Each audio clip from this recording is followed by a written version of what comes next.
Ana endi men sizlarga hozir 1 million jamoasining ashaddiy muxlisidan kelgan maktubni, xatni o'qib eshittiraman. Assalomu alaykum hurmatli million jamoasi a'zolari. Biz muxlislar sizni konsert dasturingizni maroq bilan kuzatib boramiz. Ayniqsa Ulug'bek Rahmatullayev, Manzura, Jasur Umirov kabi xonandalarni chaqirib, ularni stolga o'tkazib qo'yib qiladigan hazilliklar yoqadi. Lekin nega faqat yoshlar?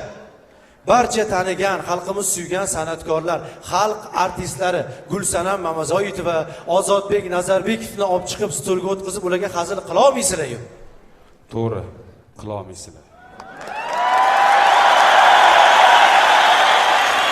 O'zbekiston va Qoraqalpog'iston xalq artisti Ozodbek Nazarbekov.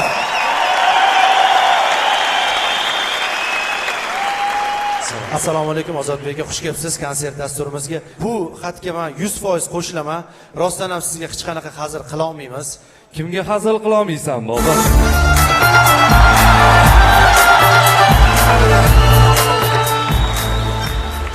Qani assalomu alaykum Istiqlol.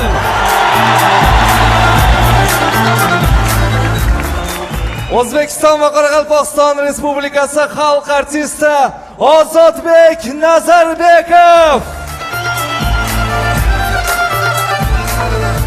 Xush kelibsiz Ozod aka konsertimizga. Rahmat. Sizni ko'rganimizdan juda ham xursandmiz. Million jamoasini eng uzoq kutilgan mehmonxonandalardansiz. Rahmat. Har qalay o'zbek san'ati, milliy estradasining eng oldi qatorlardagi vakillaridansiz. Siz haqingizda juda ko'p yaxshi, yomon gaplar tarqalgan. Siz haqingizda yaxshi mishmishlar juda ko'p tarqalgan va biroz ishonish qiyin bo'lgan mishmishlar tarqalgan. To'g'ri. Masalan, Sergelida dom qurayotgan ekansiz. To'g'ri.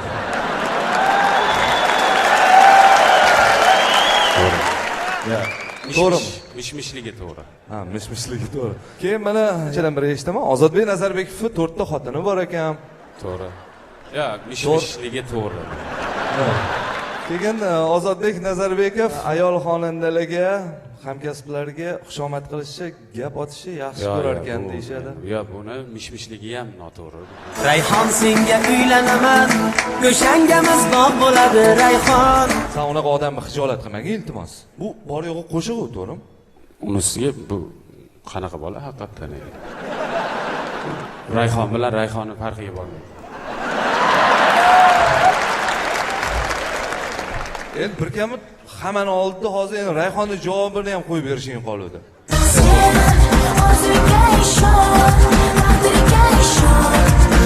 Ozod aka, iltimos ahamiyat bermang, bu texnik nosozlik. Bilamiz, siz ayol xonandalardan faqat Rayhon haqida aytgansiz-ku, to'g'rimi? To'g'ri. Lola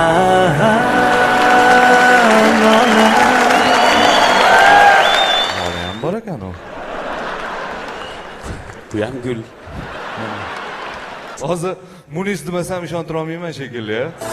yonimda yotadi Munis bir ayol. Ya, Munisa Rizayevani nazarda tutyapsiz. Bu qo'shiq ijro etilganda Munis beshikda yotardi. To'g'ri. Alla Pugacheva ham ashula aytib Maksim Galkin.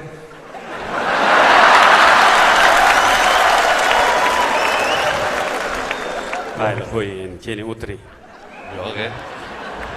Bu mehmonlarning faxriy joyi bu. Ya, endi bu safar boshqacharoq bo'ladi. Bu safar siz o'tiring. Yo'q, endi mehmon otangday ulug' deyshadi. Ya, mezbon to'rida o'tirsa arzonchilik bo'ladi deydi xalqimiz. Shu stulga Ozodbek Nazarbekov o'tirsinlar deganlar. Bitta chiroyli qarsak chal beringlar. Xo'p. Men qarab turing. Davron Kabulov o'tirsin deganlar. Uzr, uka, o'tiring. Sotqinlar. Hoppa. Shu millionni konsertiga bormang. U qiladi, bu qiladi, stolga o'tkazadi desa, men buni elektriskiy stol deb o'yladim. Davron Kabulov o'tkazib bo'lmaydi deyshadi. Mana o'tiribdi. Mana Davron Kabulov o'tirganda Ozodbek Nazarbekovlar ham oyoqda tik turadi.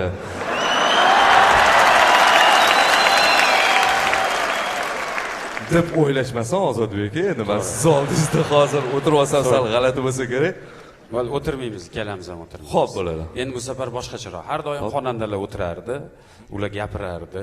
Endi bu safar siz qo'shiq aytasiz. Menmi? Ha. Umrida qo'shuv yetmagan bola. Xo'p. Birinchi qo'shig'ini, qo'shuv saltanatini eng cho'qqisida turgan odam bilan aytaman.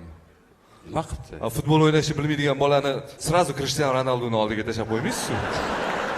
Ya hech narsa qilmaydi, iblis. Hozir juda oson bo'lib ketgan qo'shiq aytish.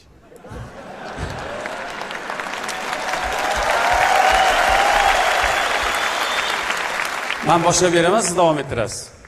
Kelishdikmi? Men davom etaman. Xo'p. Yuragim ey, senga rahmim kelib ketdi. Armon seni yana bir bor tilib ketdi. Marhamat. Kechalari daydib yurgan talabani 11dan so'ng Isuzuda olib ketdi. Mana bo'larkanmi? Zo'r. Bo'ladimi? Bo'larkan. Bo'ldi, ertaga klip olaman. Sho'xidan, ha? Mayli. Anjanliklar chaqaloqni ham sizlashadi anjanchasiga. Nonday shirin yumshoqlik bilan so'zlashadi anjanchasiga. Ketdik. Toshkentliklar akalarini ham brat deydi toshkentchasiga. Ish bitguncha eshigini ham tog'a deydi toshkentchasiga. Ishkal o'zi kallaxonadan meros. Yigitlari karkarroq biroz. Problema bo'lib ketsa serios. Hal qiladi toshkentchasiga. Alo deydi toshkentchasiga. Zo'r. Misolgoh eram bog'mi, oshiqlar ko'ngli chog'mi, malika budur sog'mi, Bag'doddan nima gaplar, Bag'doddan nima gaplar. Asli muammo bormi? Yozgan ko'nglingiz chog'mi?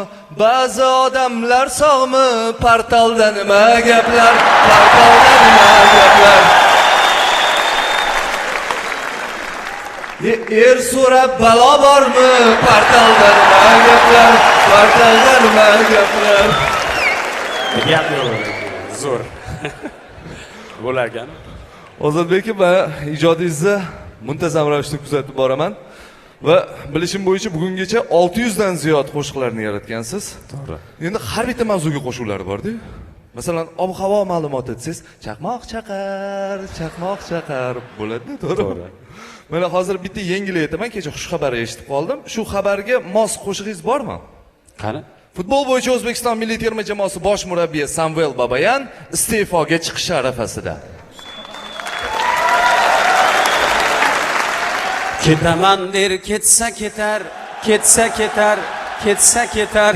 O'rniga davron kelsa kelar, kelsa kelar, kelsa kelar. Davron uysiz qolsa qolar, qolsa qolar. Yo'q, haqiqatdan eshitdinglarmi? Sizlar o'qidinglarmi shuni? Davron milliy terma jamoaga murabbiy bo'lmoqchiman. Agar olib chiqa olmasam uyimni berib yuboraman. Rostmi shu gaplar? Ha. Uyman nomida emas-da. Lekin shu fikr yomon fikr emas, lekin agar meni ham yordamga olsangiz jon deb qarashib olardim. Birga murabbiylik qilamiz. Men bilmayman, uncha tushunmayman futbolni, to'g'risi. Hech yo'q, futbolchilarimiz ham tushunmaydi-yu. Tarkib tuzishdan boshlasak ishni. Mayli. Bizga maydonni maketini bera olasizlarmi? Darvozaga kimni qo'yamiz? Darvozaga Alisher Fayz. Ketgacha Ozodbek aka. Halima Ibragimovani qo'yaylik. Nega? 7 metrlik darvozani bittada yopamiz-da. Bo'ldi, yaxshi. Xo'p. Himoya markaziga kimni qo'yamiz? Himoya markaziga Alisher Fayz. Yo'q, bo'ldi. Boshqa variant eding. Abduhoshim Ismoil. Nimaga? Bilasizmi, Davron hujumchi shu hujum qilib kelib qolganda Abduhoshim aka chal tashlaydilar. Yaxshi chalarlar-yu ustoz. Bo'ldi, ikkita qanotga bo'lmasam Benom guruhini qo'yaylik. Nimaga endi Benom? Mana shuncha nomi chiqqan o'yinchilarimiz ham eplasha olmayapti-yu. Mana bunaqa nomi yo'q, qishloqda katta bo'layotgan talantlarga berishimiz kerakmi? Bo'ladi, yaxshi, xo'p. Xo'sh, endi tayanch yarim himoyachisiga menimcha bu joyga Alisher Fayz. Ozod aka, bilasizmi men nimaga bosh murabbiy bo'lmoqchiman? Hop. Mana shu tanish bilishlikni yo'qotish uchun bosh murabbiy bo'lmoqchiman. Tayanch yarim himoyachisiga menimcha endi bu joyga men boshqa odamni ko'rmayapman. Zulayho Boyxonova. Nega? Maydondagilarga hay deb turadilar. Markazga kimni qo'yamiz? Markazgacha shu birdan hayolimga keldi, menimcha Parizoda yaxshi. Parizoda? Chunki markazdagi o'yinchi ham himoyada o'ynash kerak, ham hujumda o'ynash kerak. Shu oxirgi payt bir yaxshi o'ynab turgani shu. Bo'ldi. O'ng qanotga qo'yamiz. O'ng qanotga Munisa Rizayevani qo'yaylik.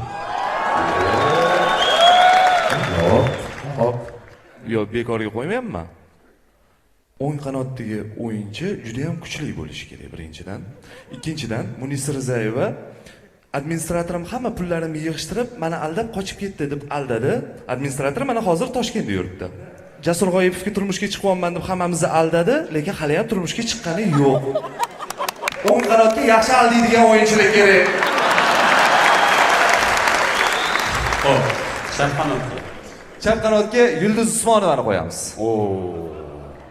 Nega? Chunki chap qanotga bizga kuchli, tajribali legionerlar kerak.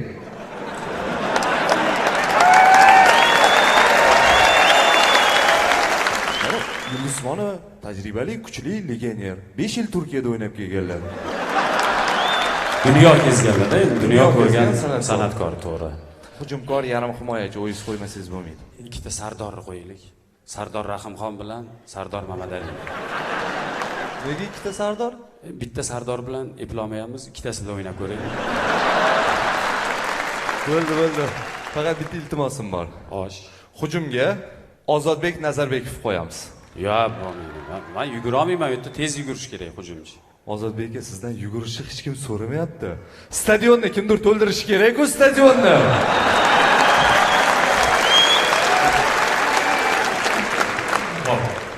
Ozodbek aka, men ishonchim komil, mana shu zalda o'tirgan hozir har bitta tomoshabin sizdan hozir yana bitta jonli qo'shiq kutishyapti.